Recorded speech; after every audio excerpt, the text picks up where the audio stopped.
이제 말씀을 듣는 시간입니다. 오늘 황금률 설교 세 번째 시간입니다. 무엇이든지라는 제목으로 말씀을 떼어나겠습니다. 황금률은 동서고금 어디에나 있다고 말씀드렸습니다. 하지만 우리 예수님께서 말씀하시는 황금률은 어디에도 없는 특별한 황금률이라고 말씀드릴 수 있습니다. 무엇 때문에 예수님께서 말씀하신 황금률이 특별할까요? 그러므로라는 접속사 때문입니다. 마태복음 7장 11절 같이 읽겠습니다. 시작. 너희가 악한 자라도 좋은 것으로 자식에게 줄 알거든 하물며 하늘에 계신 너희 아버지께서 구하는 자에게 좋은 것으로 주시지 않겠느냐. 악한 자라도 자식에게는 좋은 걸 줍니다.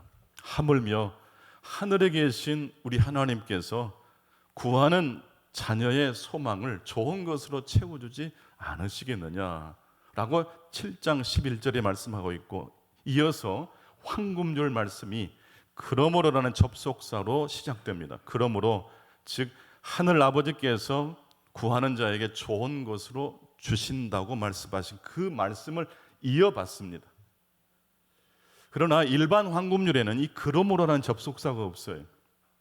내가 다른 사람에게 대접을 받고 싶으면 다른 사람을 대접하면 돼요. 즉 인간의 욕망과 욕심이 일반 황금률의 출발이라면, 그리스도께서 말씀하신 황금률의 출발은 나의 욕망과 욕심이 아니에요. 하나님의 사랑이에요. 그 하나님의 무한하신 사랑을 힘입어 이웃을 사랑하고 대접을 받고 싶은 대로 남을 대접하고, 또한 내가 싫은 것은 다른 사람에게도 하지 않는 황금률을 실천한다라는 말씀입니다. 어떤 점에서는 삭개오가 로마 제국에서 세리장, 세무소장까지 되었다는 것은 그가 무엇을 잘 실천했기 때문이라고 미루어 짐작할 수 있습니까? 황금률을 잘 지켰을 거예요. 승진하려면 상사에게 잘 보여야 되잖아요. 내가 하고 싶은 일만 하면 되지 않잖아요. 상사가 원하는 것을 말하기도 전에 알아채서 그것을 잘 해결해내는 사람들이 승진하죠. 즉 황금 법칙을 삭개오는 잘 지켰기 때문에 세리장까지 될 수 있었던 것입니다. 하지만 바로 거기까지만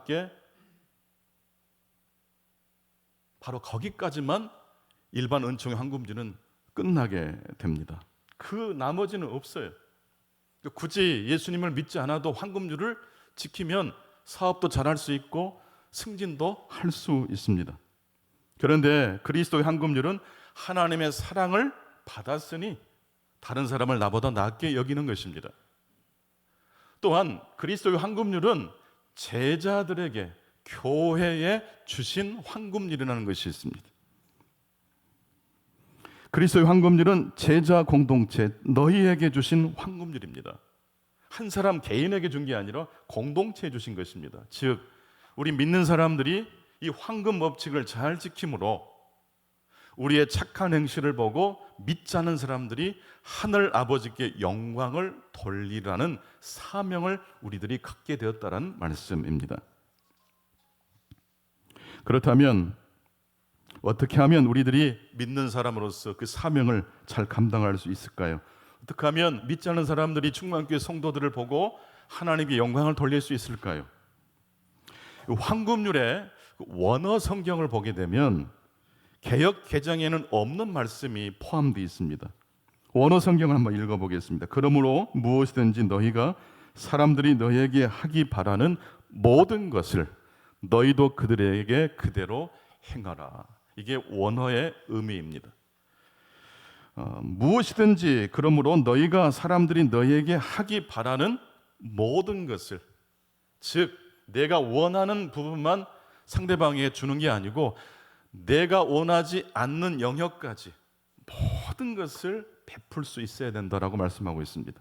새한글 성경을 통해서 읽어보겠습니다. 새한글 성경에는 이렇게 되어 있습니다. 그러므로 무엇이든지 다 너희가 사람들이 너희에게 하기 바라는 것을 너희도 그들에게 그대로 행하라. 내가 좋아하고 내가 하고 싶은 어떤 영역에만 황금률 법칙을 적용하는 게 아니라 모든 영역에서 황금률 법칙을 적용하라는 말씀입니다. 무엇이든지 모든 것을, 무엇이든지 다. 일반 은총의 황금률은 내가 대접받고 싶은 그 지점만 열심히 하면 돼요.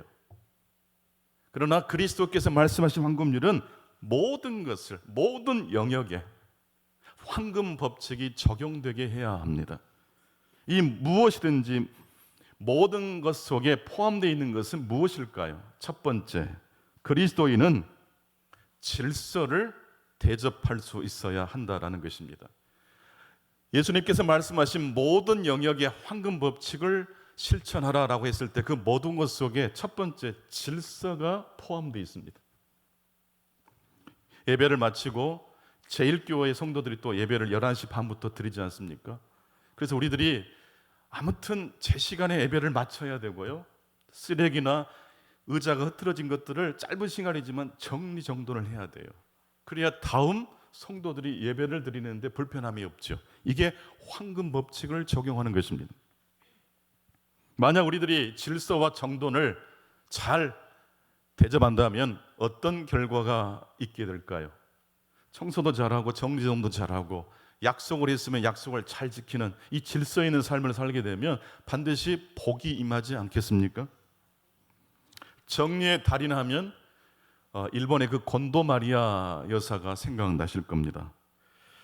이분이 미니멀 라이프 열풍을 전 세계에 퍼뜨린 분인데 어떻게 하면 정리를 잘할 수 있을 것인가 캐치프레이즈를 하나 만들었어요. 이분이 했던 유명한 어록이 있어요. 뭡니까? 설레지 않는 것은 과감하게 버려도 된다라는 것입니다. 그러니까 설레지 않는 것을 10년, 30년 계속 붙들고 있을 수 있거든요. 그렇다고 해서 다 버리라는 뜻은 아니고 버려도 되는 것이 있거든요. 그런 것들은 과감하게 버리면 집이 정리정돈이 되지 않겠어요? 이 이야기를 우리의 삶의 일상 영역까지 가지고 온다면 여러 가지로 유익이 있을 거예요. 질서를 대접하면 복을 받게 될 줄로 믿습니다. 사실 정리정돈 한다는 게 우리의 그 본능을 자극하는 측면이 있습니다. 사람은 이렇게 정리할 때 행복하거든요. 어지럽혀진 것을 보고 와 행복하다 그럴 사람은 없어요. 근데 왜 정리정돈을 합니까? 그것은 인간에게는 통제하고 싶은 욕구 때문에 정리정돈을 합니다. 남편은 내 마음대로 컨트롤 안 되지만 물건은 마음대로 컨트롤 되잖아요. 그러니까 부부싸움 하고 난 다음에 설거지를 하거나 물건을 정리하면 대단히 영적으로도 좋습니다. 진짜 인생이 좀 공고하면요, 교회 예배당 나와서 청소하시면 좋아요. 굉장히 이롭습니다. 그러나 여러분, 정리정돈한다는 것이 참 좋은 것은 사실이지만 그렇다고 해서 우리 인생이 정리정돈할 수 있는 그 에너지만 가지고 다 통제 가능합니까? 불가능합니다. 어제와 같은 오늘이 펼쳐질 것 같지만 어제와 전혀 다른 엉뚱한 사건이 우리의 삶에 찾아올 때도 있어요. 인생은 그러므로 통제가 잘 되지 않습니다. 80에서 90%는 열심히 노력해서 통제하려고 합니다. 좋은 직장도 가고 노후 생활도 대비할 수 있도록 통제 가능한 예금도 적금도 우리들이 준비합니다. 하지만 그렇다고 해서 갑자기 암이 찾아오는 것을 막을 수 있나요? 늙고 병드는 이 생로병사를 거절할 수 있나요? 우리가 노력하고 애쓰고 수고할 수는 있으나 인생 전체가 내 영역으로 통제 가능한 영역으로 들어올 수는 없습니다. 그래서 우리는 질서와 통제의 삶을 살아야 되지만 더 나아가서 혼돈과 불확실한 삶에 대해서도 대접할 수 있어야 한다는 말씀입니다. 바로 그 혼돈과 무질서까지 대접해야 된다는 것이 황금률 속에 포함되어 있는 뜻입니다. 그래서 두 번째, 이 아침 하나님께서 우리에게 주신 메시지입니다. 그리스도인은 질서도 대접해야 되지만 무엇도 대접해야 됩니까? 불완전한 인생 역시 대접할 수 있어야 합니다. 질서를 대접하면 정돈된 삶으로 복이 옵니다. 무질서한 삶, 혼돈을 우리들이 대접하면 어떤 결과가 또 찾아올까요? 전혀 예기치 못한 내 생각을 뛰어넘는 축복이 임할 수 있습니다. 소설가 김훈 선생의 칼의 노래라는 소설이 있죠. 이순신 장군 이야기. 그 소설의 첫 문장은 이렇게 시작됩니다. 버려진 섬마다 꽃이 피었다. 버려진 섬마다 무엇이 피었어요? 고난과 혼돈의 땅에도 꽃이 피었다는 거예요. 무질서한 이 전쟁도 언젠가는 다 끝나요. 통제 불가능한 인생도 그러므로 우리들이 영접하고 대접하면 혼돈의 와중에도 무엇이 피어요? 꽃이 필 수 있다라는 말씀입니다. 키스 자렛이라는 미국의 유명한 재즈 피아니스트의 이야기입니다. 이분이 아주 젊었을 때 1975년 1월 27일 독일 쾰른 오페라 극장에서 즉흥 재즈 콘서트를 하게 됐습니다. 한밤중에 밤 12시에 1,400명의 관객 앞에 재즈 즉흥 콘서트를 이제 하게 됐는데, 이 콘서트를 기획한 사람은 17살 소녀였습니다. 베라 브란데스라는 17살 소녀가 당차게도 세계적인 재즈 피아니스트를 초청해서 오페라 하우스에 딱 대절을 해가지고 엄청난 공연을 기획했던 것입니다. 공연 시간을 앞에 두고 한 3시간 정도 전에 이 베라 브란데스가 키스 자렛을 무대로 안내하게 됩니다. 오늘 공연할 피아노입니다라고 소개를 했는데, 키스 자렛이 피아노 주변을 몇 바퀴 돌고 피아노 뚜껑을 열고 건반을 좀 두드려 보더니 심각한 표정으로 이렇게 말을 했습니다. 이 피아노를 바꾸지 않으면 오늘 밤 연주는 도저히 힘들 것 같습니다. 청천벽력과 같은 소리를 한 거예요. 연주용의 피아노가 아니었던 거예요. 조율도 안 됐고 페달도 먹지 않는 이상한 피아노가 무대 위에 덩그렇게 놓여 있었던 것입니다. 그 말을 듣고 베라 브란데스는 온몸이 굳어버리고 말았습니다. 오페라 하우스 측에서 피아노를 준비해 주겠다고 해놓고 17살 이 소녀가 만만하게 보였는지, 행정상 실수가 있었는지 피아니스트가 원했던 피아노가 없고 조율 안 된 고장난 피아노만 덩그렇게 공연장에 놓여 있었던 것입니다. 아무래도 17살 어린 소녀였기 때문에 그렇게 큰 콘서트를 기획하기에는 경험이 부족했던 것 같습니다.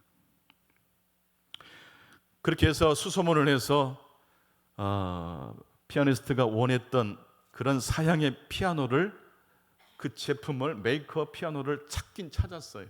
근데 비가 오는 날 이동하기 어렵다고 합니다.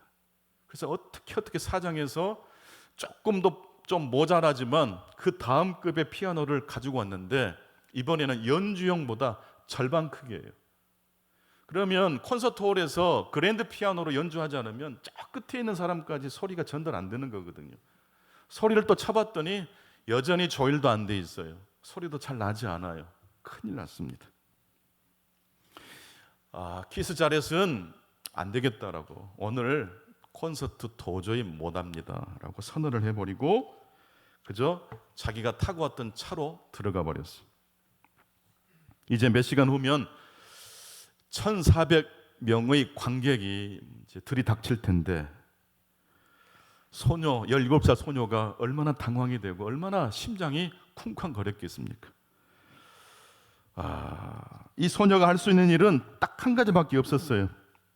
키스 자렛의 차 옆에 가서 통사정하는 수밖에 없었어요. 제발 살려주십시오. 밖엔 비가 내렸고 비를 맞으면서 사정하고 있는 소녀의 모습을 본 키스 자렛은 차마 모른 척 할 수 없었다라고 합니다. 그래서 차문을 열고 나오면서 이렇게 말을 했다고 합니다. 잊지 마, 이건 순전히 너 때문에 하는 거야. 고장난 피아노 참 영접하기 힘들잖아요.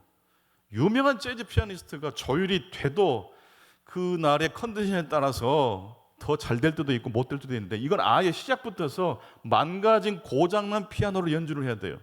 근데 울고 있는 소녀를 보니까 도저히 거절할 수가 없었던 거예요. 그래서 잊지 말아라. 이건 순전히 너 때문에 내가 콘서트 연주하는 거야. 키스 자렛은 무슨 목적으로 소녀의 부탁을 들어줬을까요? 오늘 그래도 내가 한번 실력을 발휘해서 콘서트장에 오신 모든 관객들에게 감동을 줘야 되겠지라는 그런 마음으로 수락했을까요? 그거 아니에요. 아무리 노력해도 이 이상한 피아노로는 제 실력을 발휘할 수 없어요. 하지만 그 소녀를 보니까 도저히 거절할 수가 없는 거예요. 에라 모르겠다.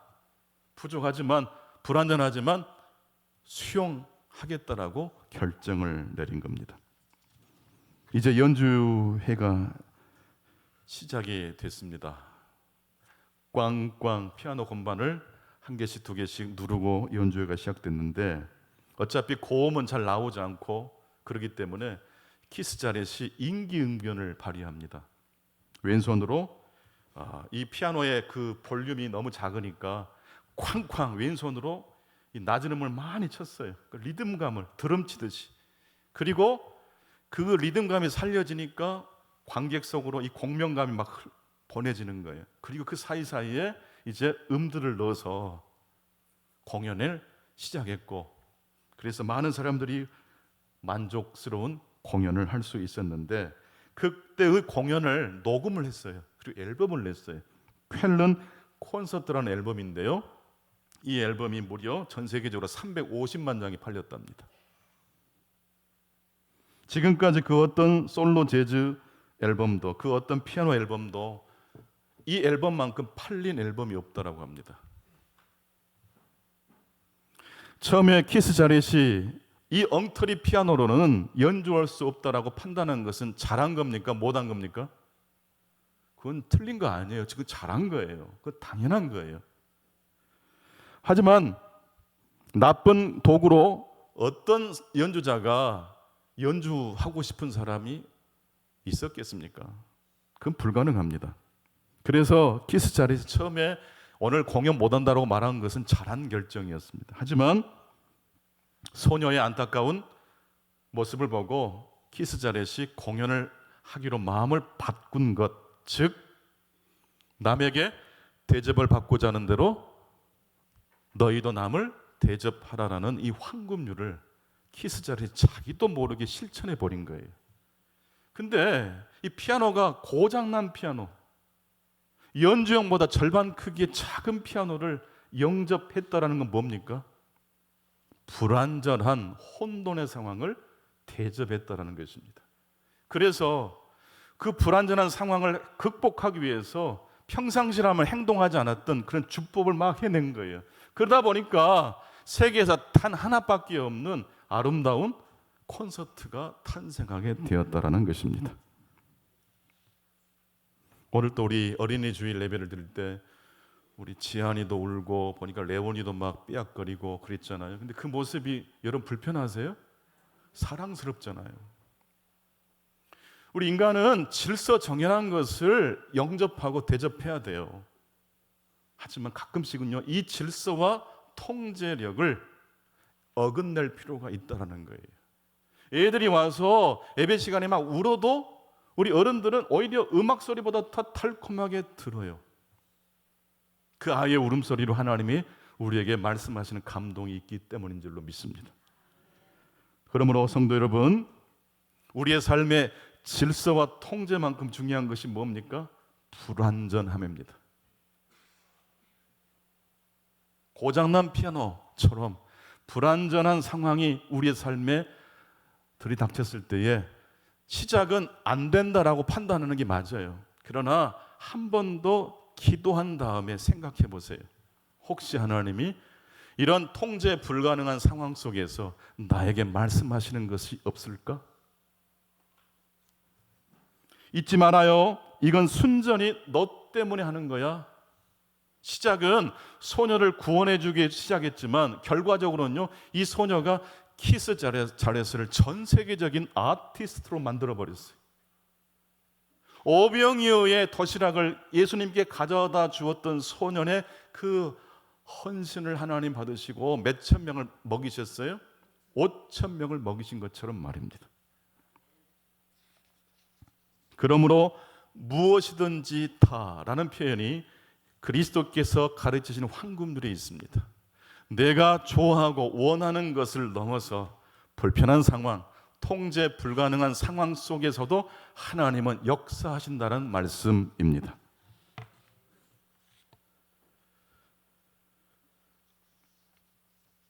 그리스도의 황금률은 일반 황금률에 없는 그러므로가 있습니다. 하나님의 사랑을 우리가 얼만큼 받은 사람입니까? 독생자 예수 그리스도를 십자가에 내어주시기까지 하나님의 사랑을 받은 자들 아닙니까?